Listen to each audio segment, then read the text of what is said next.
واتل عليهم نبأ ابني آدم بالحق إذ قربا قربانا فتقبل من أحدهما ولم يتقبل من الآخر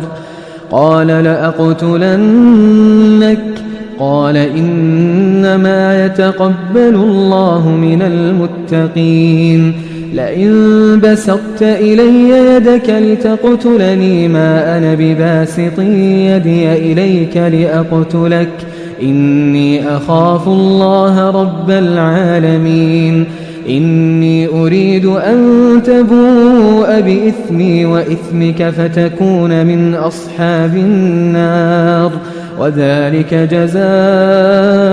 الظالمين فطوعت له نفسه قتل أخيه فقتله فأصبح من الخاسرين فبعث الله غرابا يبحث في الأرض ليريه كيف يواري سوءة أخيه قال يا ويلتى أعجزت أن أكون مثل هذا الغراب فأواري سوءة أخي فأصبح من النادمين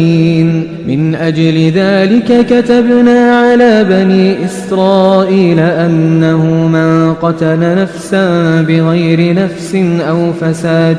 في الأرض فكأنما قتل الناس جميعا ومن أحياها فكأنما أحيا الناس جميعا ولقد جاءتهم رسلنا بالبينات ثم إن كثيرا منهم بعد ذلك في الأرض لمسرفون إنما جزاء الذين يحاربون الله ورسوله ويسعون في الأرض فسادا أن يقتلوا أو يصلبوا أو تقطع أيديهم وأرجلهم من خلاف أو ينفوا من الأرض ذلك لهم خزي